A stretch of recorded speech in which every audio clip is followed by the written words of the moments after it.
Balcom. Balcom pour avoir une bonne communication. Balcom, bienvenue chez vous. maa ngi leen di nuyu di la sant bu baax a baax di nuyu Baol News ñëpp di nuyu tamit ñi nga xam ne ñoom lañ fekk tey muy sunu ay sœur ak ay frères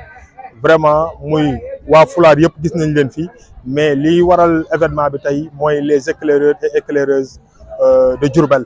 ñu am activité boo xam ne ñu ngi ko tuddee takkusaanu éclaireurs yi ñu ñëw ci tey seet si leen fekkee li nga xam ne moom la ñuy def muy seen cérémonie d'ouverture nga xam ne dañuy jël xale yi di leen encadrer mu nekk lu am solo parce que képp ko wax xale da ngay wax ne mooy yaakaaru ëllëg képp ko wax xale da ngay wax ne moom mooy ñi nga xam ne ëllëg ñooy uutu mag ñi kon nag buñ ñëwee di leen sàmm di leen jàppale di leen tette di leen encadrer di leen former kon dafay nekk loo xam ne lu am solo la ba tax na ñu ñëw fii seet si leen waxtaan ak ñoom ànd ak ñoom bis bi wala ànd ak ñoom bis yeneen yi war a ñëw tamit vraiment ñi ngi leen di sant di leen encourager mais surtout di leen wax ne formation bi nga xam ne moom la ñuy defal xale yi ñi ngi leen di ñaan tamit ñoom ñu njëkkee ko seen bopp pour nekk ñoom ay leader nekk ñoom ay top modèle yoo xam ne nii parti bi ñu nekk muy formation ñi ci nekk muy jàng ñi ci nekk kenn ku ci nekk tamit tirer de l'avant pour que nga xam ne ci ngay taxaw jàkkaarloog moom di ko former wala di wax ak moom sax dina la nawloo kon loolu laa leen di ñaan ñoom tamit lépp loo xam ne dañ koy def pour Diourbel vraiment gis nañ ko bu baax a baax dans toutes les activités yi ngeen di nekk dañ leen di gis même bu nekkul seen ay activités kon duñ def lu dul féliciter leen encourager leen di inviter toute la population diourbelloise ñu ñëw soutenir leen massivement parce que li ñuy def lu am solo la te Diourbel rek lañ koy defal. li ma gis ci encadrement bi mooy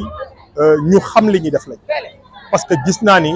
kenn ku ci nekk am na tâche spécifique boo xam ne moom ngay jouer te xale yi ñu nekkal tamit ku ci nekk ak rôle bi nga war a jouer ñi nga xam ne ñoom ñooy ci nekk tamit ku ci nekk ak panel bi nga xam ne foofu nga nekk parce que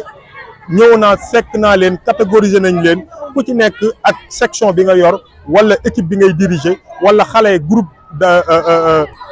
d'enfants bi nga xam ne moom nga yor ak li nga leen di former ñu defal leen ay atelier defal leen ay formation mais li ma gën a tey jaaxal mooy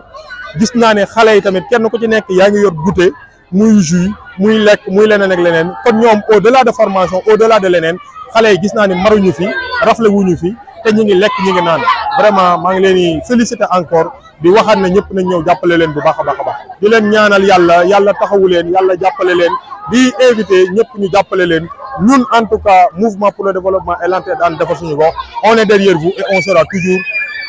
avec vous pour le développement de Diourbel.